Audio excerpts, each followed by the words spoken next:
So before we dive into tonight, and first, we recited the Lord's Prayer, and I think that's only fitting because of where we're going tonight.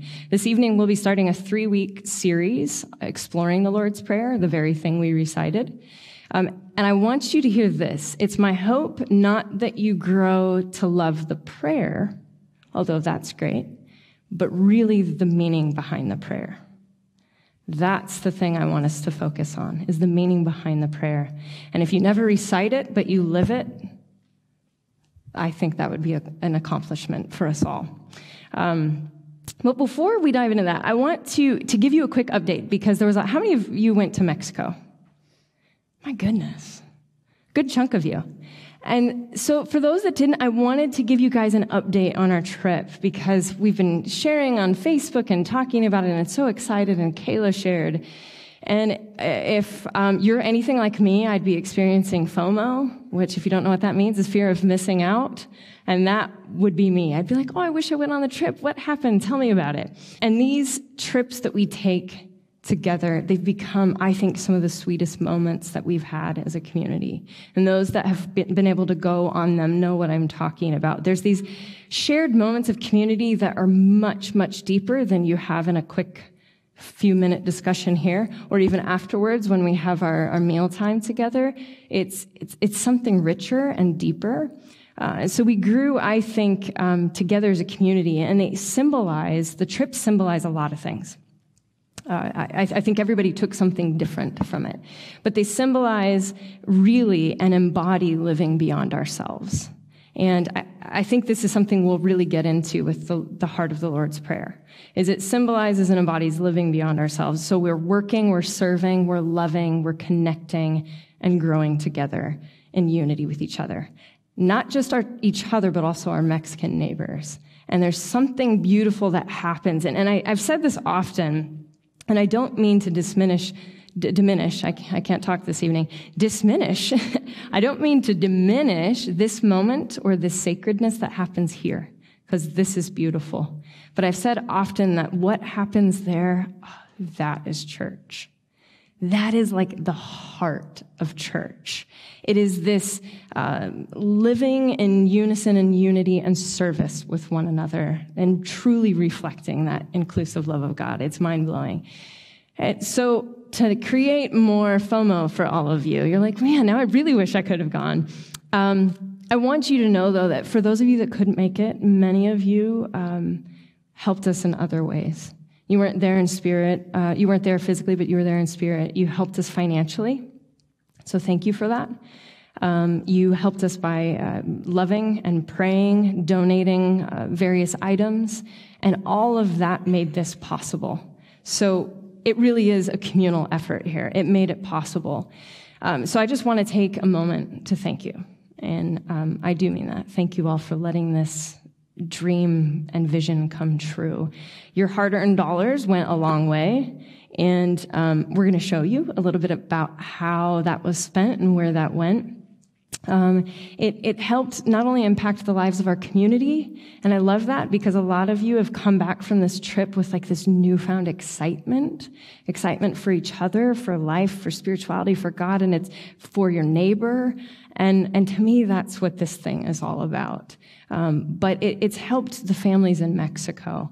So before we left, Dana mentioned, and you might not have been there this evening, so I'm going to tell the story really short and succinct if I can, just to catch you up. Dana mentioned an immediate need of a boy named Lester. And we have some pictures of him in a minute. But Lester's home was broken into.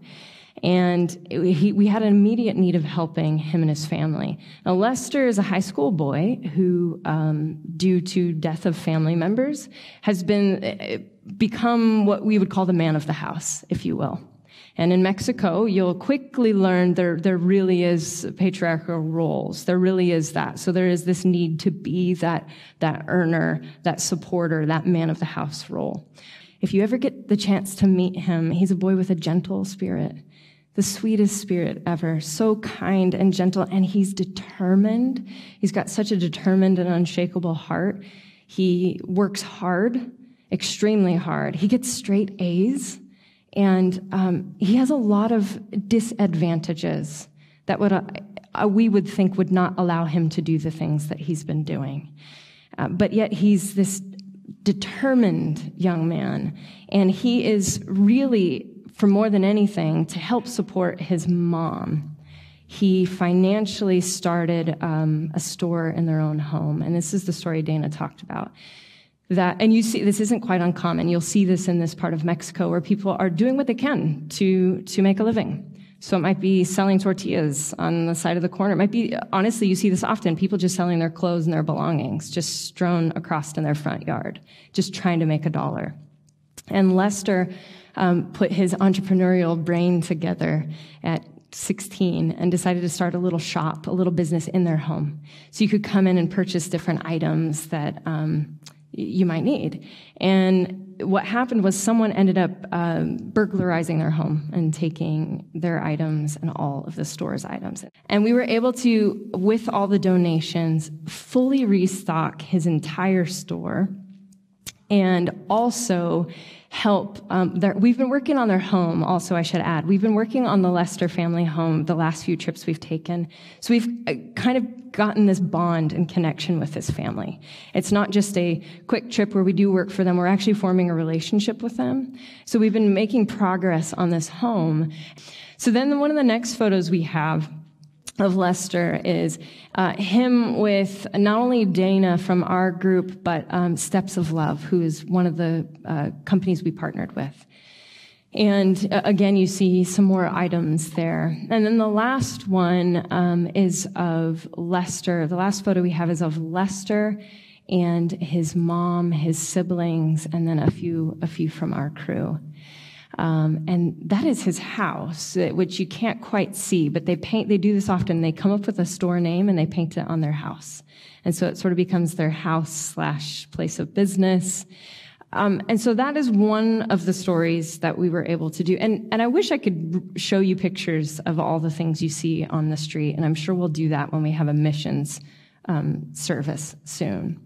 But I also want to say we had so many donations that exceeded. It went again, having problems talking tonight, just keep laughing at me. Went above and beyond the call for what we needed help for. So one of the other things that we were able to do is to help support the Samson family. And we'll have a video for that in a minute, but this family was a family in desperate need. I'm talking desperate need. Our community first encountered the Samson family in April was our last trip, correct? So in April, so earlier this year, we saw this family. And there's a school that we often go to. There's a couple different locations, but there's a school we often go to where we play games and interact with the children. We do a lot of different things with the kids. And we were having face painting and doing a couple of activities, and a couple of people from our team kept commenting on how sad this one boy looked. It was just this deep sadness in his eyes. And we're like, what is wrong? One of the team leaders came up and explained to us in broken English that his mom had literally just passed away. Literally, he within weeks lost his mom. And we then come to find out a deeper story, and I may have some of the details totally not accurate, but what we do know from the story is we come to find out this family is living like under an underpass, basically. Homeless. The dad and the children are doing whatever they can to make ends meet. Now the father's working as hard as he can to scrape things together. And the kids are just, I would say, surviving.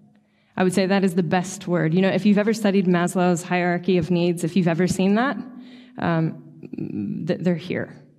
They're the bottom. They're just at survival. Anything else is probably a gift and a blessing, but they're here just in survival mode. So we find this out, and our hearts just went out to them, and we thought, how can we help? And then as you do, you kind of lose connection, but a lot of the other teams in Mexico had connected with them.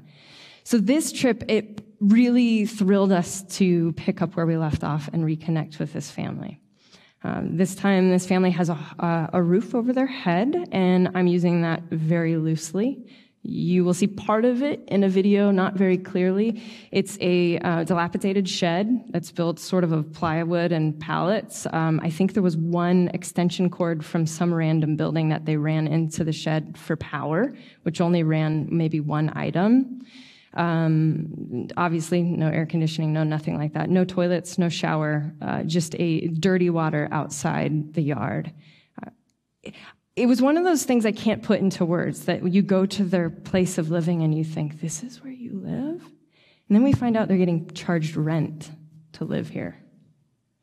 And then you're going, this isn't right. None of this is right. So I wanted to share a video that Chrisanna Sexton put together and did a great job highlighting a bit of this experience of what those extra dollars that our community was able to do for this family. So you go ahead and show that video at this time. There's a lot of us. Oh. There's a lot of us. I'm getting over.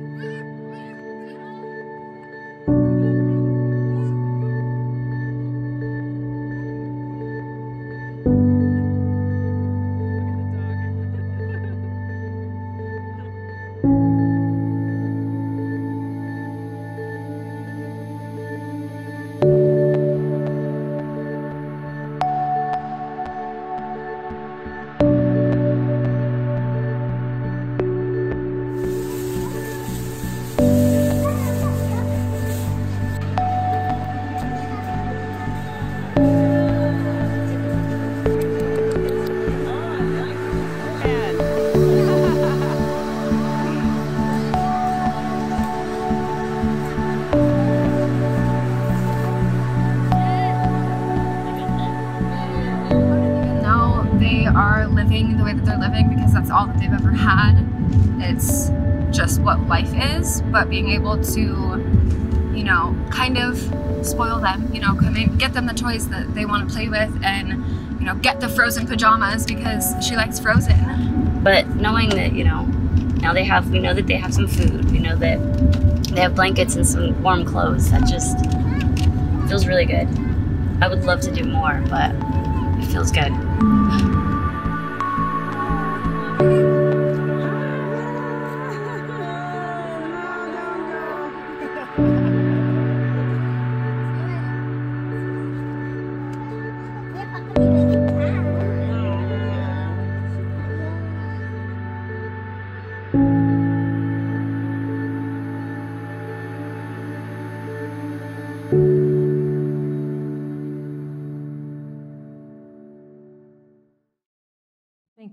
Thank you all so much for every single thing that you do. That might seem maybe sometimes trivial, or maybe you don't get to be the person that sees the immediate fruit of it, but I know this isn't a long-term solution, right? That's why we partner up with Steps of Love, because we want to make sustainable solutions.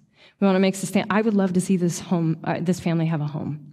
That has been on my brain since we've been home, is I want to see this family have a home.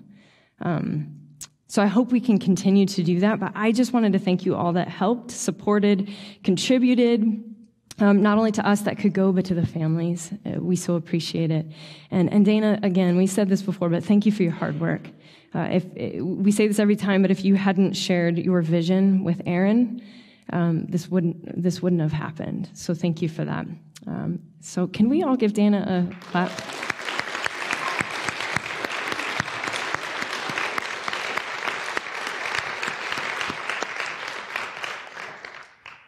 So this evening, we are starting a new series, and you know, this message you'll see, I mentioned this before, you'll see this message really ties into the heart of that trip, the heart of that type of service.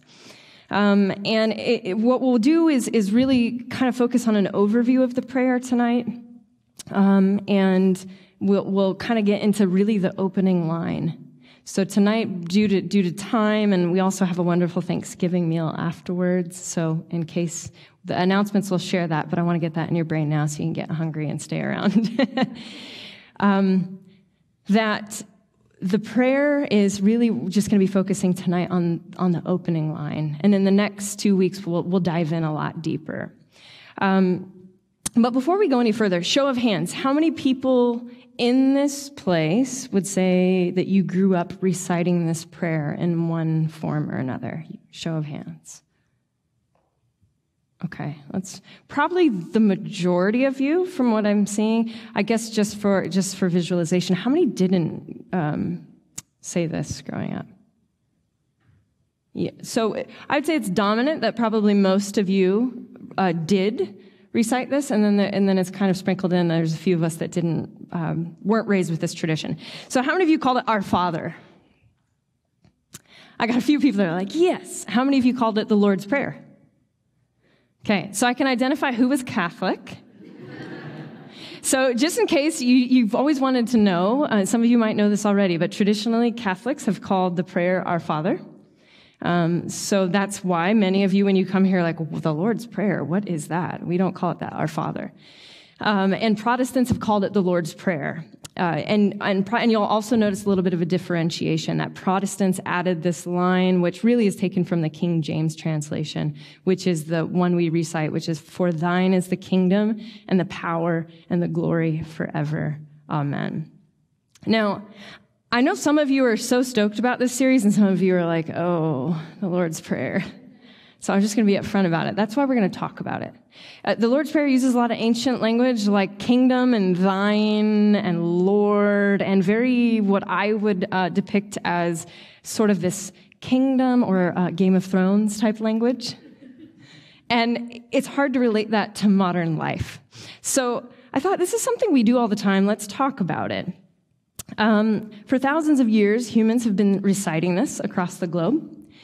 And we say this, not every week, but we do say this often. And so I thought, how many times do we know what we're saying?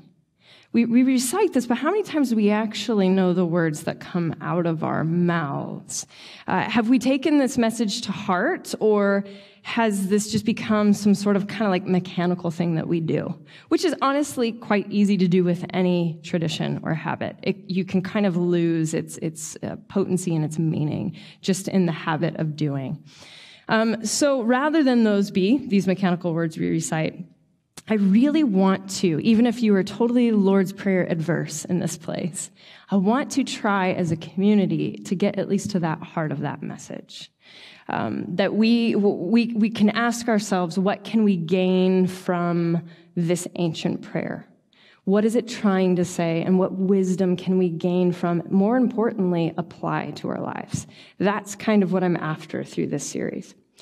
So the Lord's Prayer, as we did earlier, it's short and succinct. I think you probably can do it in 30 seconds, maybe a minute if you're very, very slow and intentional. It's very short.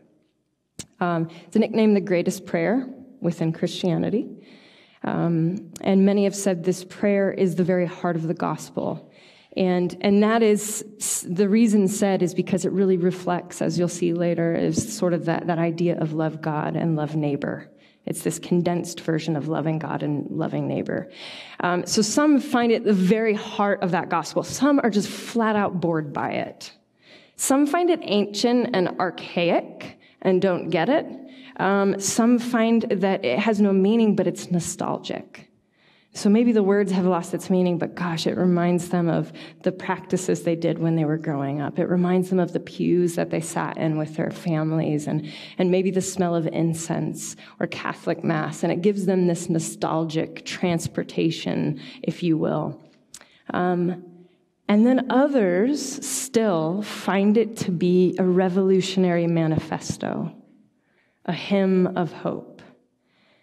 And I'll be honest, I wasn't raised with the Lord's Prayer. The first time I heard it, it felt quite formal compared to the tradition I was raised in.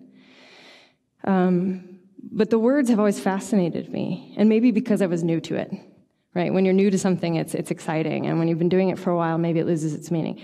And the meaning of this poem, if you will, is something I've been drawn towards, that heart of that meaning. So we're going to just kind of do a quick overview of where we find this story. And again, like I said, we'll just kind of hinge on that first line. So found in the middle of the Sermon on the Mount, Jesus shares his thoughts on prayer. You have some people basically asking him, like, hey, Rabbi, what are your thoughts on prayer? So many words, if we were to shorten that in modern day English. Hey, Rabbi, what's your thoughts on prayer? And he jumps in Matthew 6, starting at verse 5, and we read these words. And we can sort of read together if you can read that. It says, and when you pray, do not be like the hypocrites, for they love to pray standing in the synagogues and on the street corners to be seen by others. But truly, I tell you, they have already received. Oh, wow, that was fun. What was that? God? God sounds like me. That's interesting. Truly, I tell you, they have received their reward in full. Pause there for a second. So that's kind of interesting. He's already painting a picture of like, hey, don't pray seeking attention and like, oh, look how deeply spiritual I am. Look how amazing I am. And you'll get your reward, and your reward is a satisfaction of pride, right? So you'll get that. That's your reward. So he's digging deeper, and he's saying, hey, but when you pray, go into your room, close the door, and pray to your Father who is unseen. So we get this word unseen right away. We get an idea of it's something maybe out there, something unknown. Then your Father who sees what is done in secret will reward you. And we'll dive in a little bit more of that later on. And when you pray, do not keep on babbling, for many think they will be heard because of their many words. How many of you have been around like let's say even a Thanksgiving prayer or a meal, and you're like, I am so hungry. Do you know what I mean? You're so hungry, and you're like, could you stop already? God hears it, it's blessed, let's eat. And it's sort of like this, yeah, you don't need to keep babbling. It's fine, you can keep it short. And I'll also be very transparent, this is something I've had to learn to practice, because the tradition I came in, we babbled a lot. And I had to learn, like, wait, what are the words that are coming out of my mouth? What do I mean by them? I think that's why I lean towards being maybe a little bit more intentional about maybe doing reflections. I don't want to just ramble. I want it to actually have some meaning. And then it says, do not be like them, for your Father knows what you need before you ask him. Then this is how you should pray. So he's kind of like, hey, if you need to pray, this is how you should pray. Our Father in heaven, and now this is taken from the NIV, so you'll notice a few different words in this, but our Father in heaven, hallowed be your name. Your kingdom come, your will be done on earth as it is in heaven. Give us today our daily bread, and forgive us our debts, as we have also forgiven our debtors. And lead us not into temptation, but deliver us from the evil one. I know there's lots of things going on in your mind as you hear these things like evil one. What are you talking about? And temptation. We'll get there. Not today, but we'll get there. So depending on this translation, you'll see a few different phrases like debtors, transgressions, all of those things. But the format of the prayer is a tradition that I've talked about in the past in Hebrew poetry called parallelism. I've mentioned this before, which is it's this idea of rhyming ideas rather than rhyming sounds. And I love it. Some scholars call that, some scholars, I'm messing up again with the words. It's just, maybe I should have done the like warm up before. Unique, New York. So some scholars mention this, and I love the way they put that sort of rhyming of ideas. They call that method, the reason behind that method is to create vibration of thought. Vibration of thought. Or, I've heard some scholars say, a metronome of the mind. That paints a picture, doesn't it?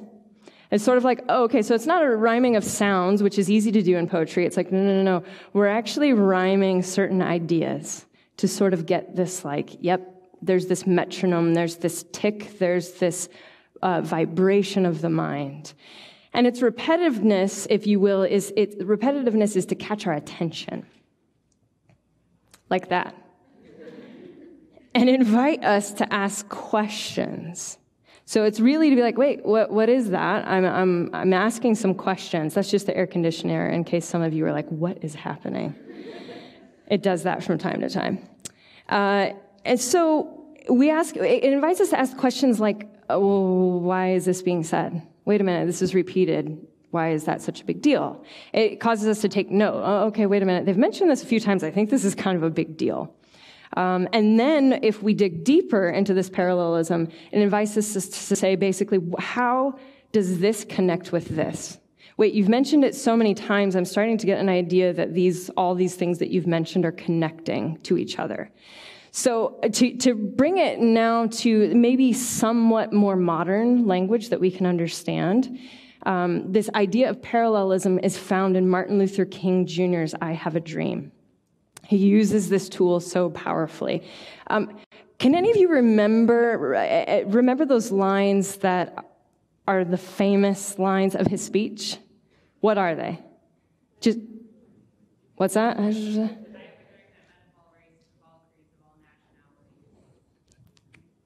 This person was about ready to just recite the whole thing. I would have just been happy with I have a dream, but yes, I have a dream. I heard a few of you say that. I have a dream. I have a dream. So we start to go, wait, why do we remember that? His speech is actually quite long. If any of you have read that, it's actually quite long. It doesn't start with the I have a dream, and it's actually quite longer than the parts we know. So we start to ask ourselves, well, why am I remembering the I have a dream part? And the I have a dream part, the reason why we remember it so much is because he basically repeats this phrase 6 different times. 6 distinct times. And it becomes, again, not a rhyming of sound, but a rhyming of thought. And he is drilling something home. So MLK starts with nation first. I have a dream, and he starts talking about our nation. Then he starts, I have a dream, and he starts talking very locally, Georgia, the state of Georgia. Then he goes, I have a dream, and he starts talking about Mississippi. Then circles back to, I have a dream, nation. And now you're like, wait a minute, I'm getting a sense all these things are sort of weaving together and connecting. And then this time when he goes back to nation, he makes it a little more specific. So it's like a callback. If any of you know anything about performance or comedy, the callback, you say something and later on you repeat it again. That's sort of what he's doing. He's doing a callback, and this time when he brings up nation, he then specifically focuses on the children of the nation and skin color. So it's looping back around, this time a lot more succinct. Then he goes from there to I have a dream, and he starts talking about Alabama. So you get the sense, the South, right? Something is happening in the South. Something is happening in the nation. Something is happening with skin color. And it's all start connecting. And then he lands at the very end with every valley and every mountain will be made low, which I love. That was pure coincidence. We sang that in that very first song, that every valley and every mountain will be made low. And what he means by that is he starts talking about everyone everywhere, living in every valley, living on every mountain, but he's painting a bigger picture. That if we have the valley and the mountains are made low, we now have what we would call equality, but the real word is actually equity. We now have equality and equity for all. This is why we remember that I have a dream. This is why. Because it's important, because it drills home this message again and again and again. And so what it does is it doesn't take long to see how all of those places correlate with one another and connect. And they each start to reveal something larger about the other. All revealing a larger dream for what? All of humanity. Now, if you're paying attention, you start to notice this is exactly what the Lord's Prayer starts to do. It expands, and each phrase correlates to another, revealing a larger vision, if you will, a larger prayer for all of humanity. And so we'll cover this again in the next, I'll do a recap of this section in the next 2 weeks too, I'm sure, just so that it kind of connects. But just a quick list. The prayer is actually split into 2 parts, and it's got 7 different petitions or requests, and the 2 parts are split. The first half consists on what we would call the nature of God. So it's the name of God, the kingdom of God, the will of God. So we have this first chunk focusing on God. Then we get to the second half, which again is sort of like this parallelism of rhyming, of the nature of things, which focuses on humanity. It's us. It's give us, forgive us, lead us, deliver us. It's sort of like this, I need you. And so really what the point, though, more than anything, is that we have this God, nature of God, the nature of the divine, and the nature of human, and then they come together as one. And that's an important thing we don't want to miss throughout the series, is they come together as one. So I recognize some of you, as I said before, adore this prayer. And then there are many of you that honestly can't get past the first phrase, our Father. That's a hard one for a lot of people, I've noticed. It's like, lost me. Next, do you have a different prayer? And so rather than, because this is how I do things in life, rather than sweep it under the rug, let's talk about it. Let's talk about the word Father and how it's so comforting and inviting and gives provision to some. And how some, it's alienating or triggering, represents a lot of things maybe they don't want to be associating their divine nature to. So the word Father, if we start off with, in Greek it literally means Father of us, which is, in my opinion, kind of the same as our Father. Same meaning. The interesting thing, though, is that is exactly how the prayer is structured, Father of us. So Father, focusing on the divinity first, and then us, all of us. So I wanted to just address this because I know it's something that people have wondered about. And if you're not in this camp, and this prayer resonates deeply with you, bear with me in this next section. But I think there's probably a chunk of people that aren't in that camp too, and are wondering, well, what does this mean? So I think we ought to ask questions like, why does the greatest prayer in Christianity open with such a male-oriented patriarchal title? I could hear a pin drop. Caveat, I love all of you men. I say this every time. I mean it. But why? Why not father and mother? Or why not just mother? Right? We have lots of prayers about father, none about mother. Why not mother? Or maybe some other non-binary or non-human title, something else. Okay, so let's dive in. Let's address that. It's a very real thing that I think a lot of people in America at this time, not at that time, but at this time, are processing. So first, I do think we have to start with the obvious, and that this phrase is reflective of a very patriarchal culture.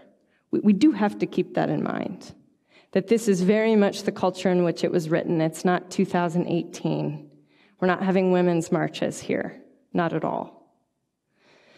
So we ought to keep that in mind. And in order to answer those questions, I think we have to pause for a minute and ask something deeper. What is the metaphorical meaning that Jesus had in mind when he said that word? When he referred to God as Father, what is the metaphor he's talking about? Because if we're all honest with ourselves, metaphor really is all we often have when talking about the divine. It really is. And we see this throughout biblical literature. We see this throughout ourselves. We describe God as this. I've experienced the divine as this. Second, male terminology, and I know some of you women might not be able to hear this, but male terminology would have actually been an umbrella term for all. I know that's hard to hear, but we see this today in words like mankind. We're switching it to humankind. But it really wasn't supposed to be exclusive of women. It actually meant everyone. In our time frame, it doesn't anymore, but it did then. So in English, we don't encounter this very often, but other languages are heavily rooted in male phrases. And T and I are relearning Spanish. And if you've ever learned a different, how many are second language learners? You speak one or know one? Got a few, kind of. I'm getting that a lot of people don't speak very well your second language because you're like, kind of. So when you're learning another language, I think most of them do this from what I've discovered, but especially Spanish, French, you start to realize that a lot of things are very gendered. You could be talking about a cell phone, you could be talking about a table. An inanimate object will be gendered, and probably 99% of the time that gender is male. Almost always. That's like the default. And so we thought that was really interesting, that in learning this, it's sort of like this blanket statement, if you will. And so there's a funny story that I'm going to tell. This has nothing to do, it has everything to do with this, but it's really not a big point. But I'm going to go on a tangent. So I don't see this often in English words. We don't. But one that I see often, and honestly I used to use all the time, I'm getting better at, is the English word guys. Now, guys is used, and how many are with me? Are you okay? Take a deep breath if you're uncomfortable. We can do this. So guys is a word that obviously can mean a group of men, right? Clearly. Guys can also mean, as we know, a group of people. Could be men, women, everything in between. And I started noticing that, and I was like, gosh, that's really strange that we don't have very many terms that are maybe more gender neutral for groups of people. We have everybody. Well, a lot of times it's guys or different gender, and we don't have these neutral terms. The thing I noticed, though, is we don't have any feminine terms for groups of people. Like none. So I decided to do a little social experiment, being the person I am. And I decided to start addressing large groups of people as, hey, girls. The reactions I got were pretty great. Complicated, complex. So when I would enter a room, instead of like, hey guys, what's up? I'd be like, hey girls, what's up? How many guys in the room would be like, why did she just call me a girl? Right? I got one person that's honest. Thank you. Thank you for your honesty, Chester. Right? Hey girl, how you doing? And we do this all the time. And I started to go, gosh, but why is it that we can call a group of people guys, and it's referring to everyone, but we call a group of people girls, and it leaves guys out?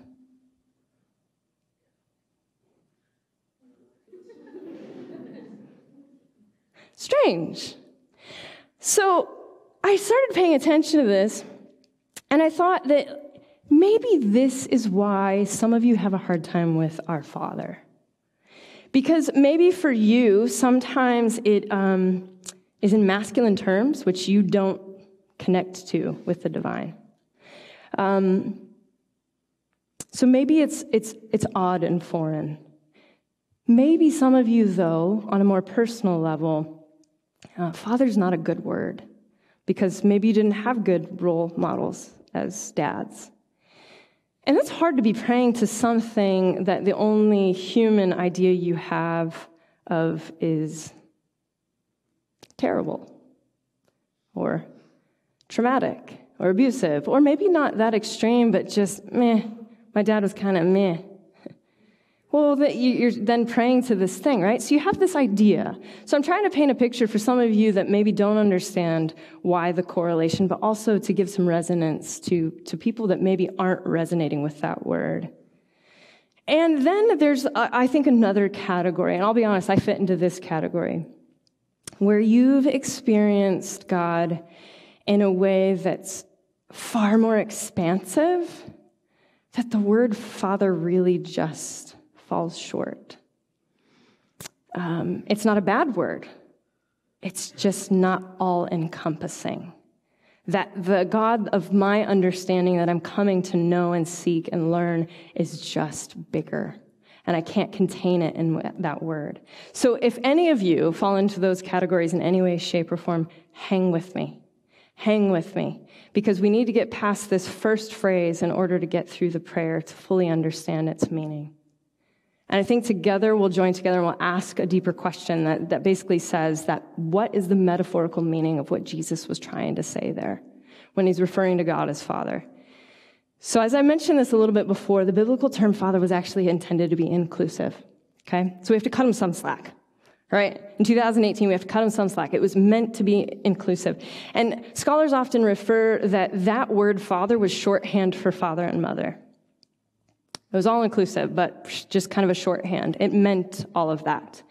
So we get this idea that when we open that line of that prayer, our Father, what we are saying is our father and mother.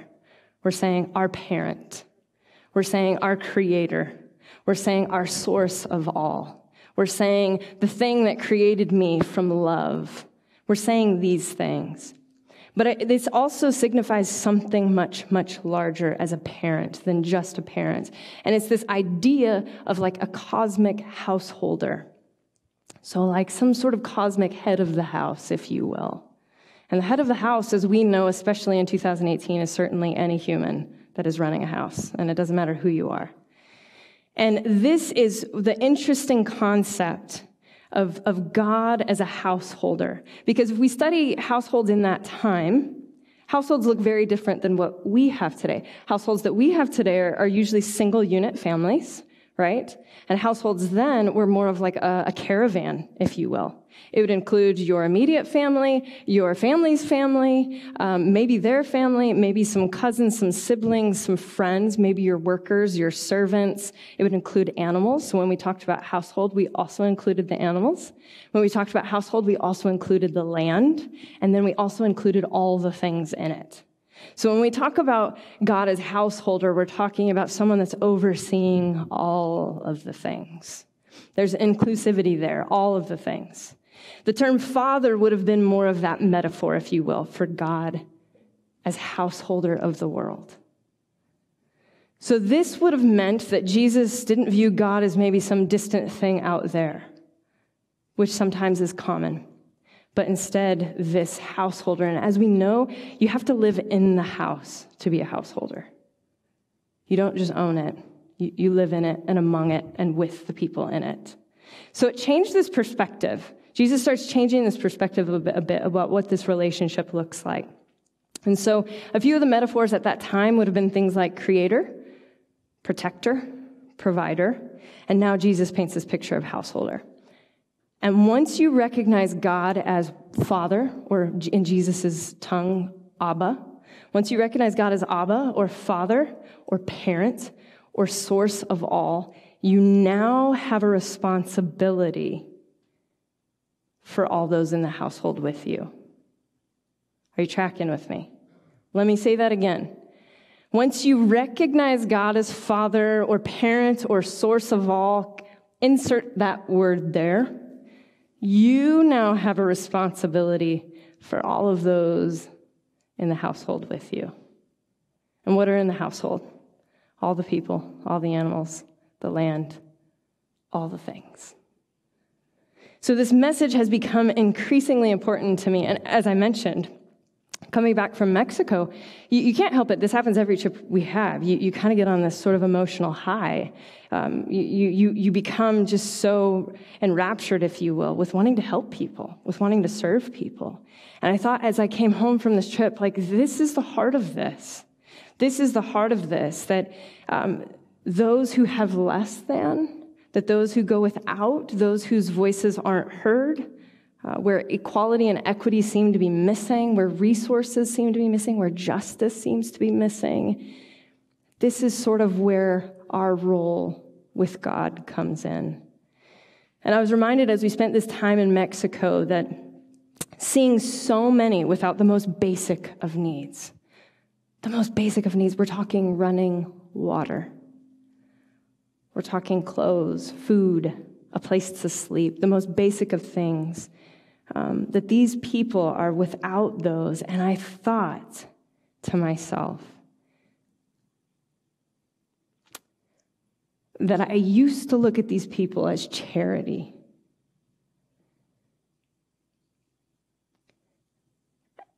And I can't anymore. I used to look at these people as charity. I have this, let me help you. And now I'm looking at them as, you're my brother and sister. And it's very different when you reframe things as a household, because you start to examine and go, oh my goodness, I'm the one that has all the things in the house. I'm the one that has all the things in the house, and you have none. And it changes the entire narrative. And that these humans, they live on the same planet that we live on, the same continent we live on, in the same household I do. And it's not my father or your father or their father, but our Father. And that's why that line to me is so important. You have to start there, knowing that no matter who hears this prayer or says this prayer, it's ours. The source of all is ours. And so here we find this thought, and if the worship team could come up at this time, we find this thought in Judaism, echoed as well in Christianity, in Malachi 2:10. Have we not all one Father? Has not one God created us? And it's a communal statement signifying that our origin, as I stated, is from one loving parent, and that we come from the same loving, creating source. And if I'm honest, that phrase, our Father, could be swapped with, for me personally, and it'll be different for every single one of you, which is where I really want to go at the very end of this series, is making this personal for you. For me, the Our Father could be swapped with our beloved parent, in whom we move and breathe and have our being. That's what that sentence means to me. And in the Jewish Mishnah, we read, but a single man named Adam, which is really a placeholder for humanity, but a single man named Adam was created for the sake of peace among mankind, that none should say to his fellow, my father was greater than your father. And now hear these next words. O mankind, we created you from a single pair of male and female and made you into nations and tribes, that you might know each other and not that you might despise each other. I intentionally didn't mention that was from the Quran first before reading it, because I wanted you to hear it. Because I was raised where the Quran would have been evil. But once you connect that with so many of our other Abrahamic faiths, you start to go, oh yeah, we are made from this single origin that we might know each other, not despise each other. So we get this idea, and I'll leave you with this thought, is that it's 2 words, our Father. Really easy. How do you write a message out of 2 words? But it's the central message of the entire prayer from then after. We have to get that. That's the sole focus. We have to start there. And that message is one of unity. That is the entire starting point, unity. So as we go through the next couple weeks, we'll keep this in mind, that when we're talking about God and us, that us is literally an entire us. Not us in this room, not us in Christianity, us as humankind on this planet. Let's take a moment and bow our head. God, I haven't called you Father in a very, very long time.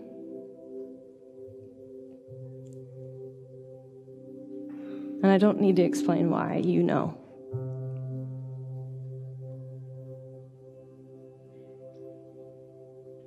But you know my needs even before I ask.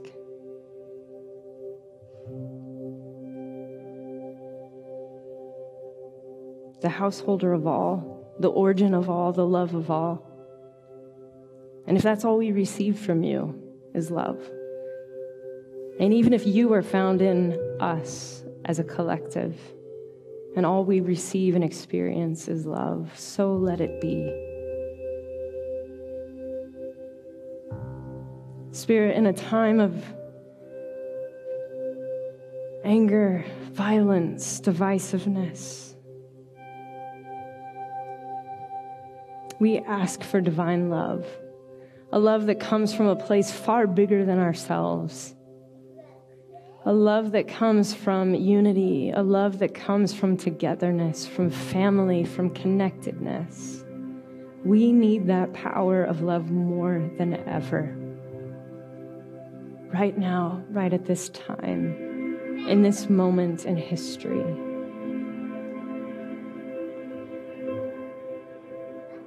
Guide us with your love. Guide us with your love. And in the modern version of amen, yes. So let it be. Yes, and so let it be.